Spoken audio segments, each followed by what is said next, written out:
इस वीडियो में मैं एक आर्टिकल पढ़ रहा था, वाई तालिबान फियर्स वुमेन्स, और एक अच्छी सी आर्टिकल है। इसकी जो राइटर है वो अफ़गान रिफ्यूजी इंडिया में है। तो उसके बारे में मैं पढ़ रहा था किस तरह से एक वुमेन्स की आवाज़ को दबाया गया ये आर्टिकल में। तो आप यहाँ देख सकते हैं कि it was 6:30 morning, dark heavy clothes में, सुबह का टाइम है और मालवीय नगर का सीन को डिपिक्ट कर रही है राइटर। तो वो पुरानी चीज़ों को याद कर रही है। इसमें आप देख सकते हैं कि किस तरह से वो कि राइट टू एजुकेशन जो है वहाँ अफ़गान में छीन लिया गया। और वो रिकॉल करती है काबुल में किस तरह से उसके मेल कज़न भाई को पढ़ने दिया जाता था और उसे नहीं दिया जाता था, उसे रोक लिया जाता था। वो डिमांड करती थी क्यों नहीं दिया जाता था। तो वो एक बात का जिक्र करती है, कारहू हाई स्कूल, आप यहाँ अंडरलाइन देख सकते हैं। कारहू हाई स्कूल एक पुरानी सबसे लंबी स्कूल थी, गर्ल्स की स्कूल थी काबुल में। जब तालिबान की सरकार आई तो वहाँ पे उसके साथ जो है वो हटा दिया गया। वो काबुल की ओल्डेस्ट और लार्जेस्ट गर्ल्स की हाई स्कूल थी, पर वो डिसमिस हो गया। जब स्कूल वो पहुंची तो गार्ड उसे बोला कि स्कूल बंद हो गया है क्योंकि तालिबान ने उसे शट डाउन कर दिया है। तो why my male cousin allowed to go school, why I am not. उसने सवाल किया कि क्यों मेल कज़न को ही स्कूल जाना जाता है, मुझे नहीं। मुझे लगता है कि मैं कैदी हूँ अपनी ज़िंदगी में, वो लड़की सवाल करती है। और फिर older male cousin took himself to teach my best friend और ऑन मी। तो एक बड़ा भाई उसका कज़न जो है उसे पढ़ाता है और वुडन गेट को शिफ्ट करके ब्लैक बोर्ड बना के और पीस ऑफ कोला को उतार कर, ना कि चौक को, एक मेल कज़न उसे पढ़ा रहा है। तो वो सोचती है कि एक कहानी बताती है कि एक लड़की उसकी नेबर में रहती थी जो सेकेंड ईयर की मेडिकल स्टूडेंट थी।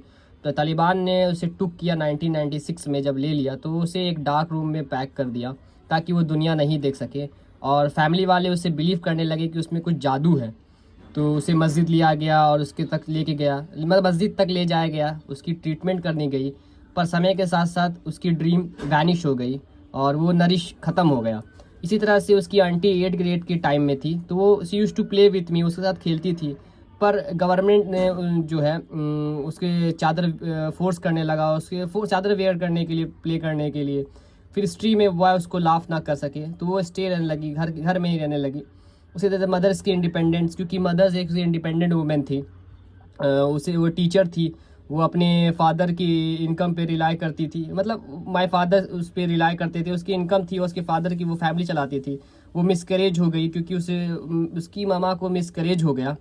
तो वो सी ऑलवेज काइंड और काम हुआ करती थी, पर वो समय के साथ साथ चेंज हो गई। वो फिर उसमें आप देख सकते हैं कि किस तरह से वो चेंज हुई। और I could go on and share my story to women in the family each whose dream is obsess force. तो इस तरह से तालिबान जो है उसकी होम्स लैंड्स को सीज किया, बैंड किया गर्ल्स की प्रेयर्स को, ताकि वो आवाज़ ना उठा सके, ना बोल सके। तो वो शिफ्ट होकर के इंडिया आ गई। तो वह कहानी बताती है आगे कि बहुत इंटरेस्टिंग है कि कनेक्शन वुमेंस की किस तरह से ऑप्रेस फील करा गया तालिबान के। वो सिंपली टॉक नहीं कर सकती है, स्ट्रेटजी बना नहीं सकती है। और growing up in my aunty and womens in Kabul whose dislocate, फिर वो तालिबान रूल आया, सब अपने अपने जगह चले गए और कुछ इंडिया आ गए। आप इंडिया के भी सीन कर सकते हैं और वहाँ पे आप अपॉर्चुनिटी मिली। Women not only see as a body but ability to participate environment is disturbing. Womens को एज ए बॉडी नहीं, बॉडी के तौर पे ट्रीट नहीं किया गया, बल्कि उससे पार्टिसिपेशन में भी हटा दिया गया। और वुमेन की वॉइस फियर हो गई, अनअवेयर थी और पावर डायनेमिक हो गया। और फिर लास्ट में वो बताती है कि बहुत सारे एक्टिविस्ट वो काम कर रहे हैं। तो वुमेन रिमेन अनरेटेड और वो उसकी एक उम्मीद है जो हो सकता है। पर आप यहाँ देख सकते हैं इंडिया में, तो इंडिया में वुमेन्स की बहुत सारी आज़ादी है और बहुत सारी छूट है। आप पढ़ने में देख सकते हैं, एजुकेशंस में, स्पेशली बिहार में। पर कहीं ना कहीं हम लोगों को अच्छा महसूस करना चाहिए कि हम जिस कंट्री में रह रहे हैं तो उस कंट्री में बेटर इन्वायरमेंट मिलता है वुमेन्स के लिए और इक्वल अपॉर्चुनिटी मिलती है। तो ये आर्टिकल मुझे अच्छी लगी, इसलिए मैं आप तक शेयर किया।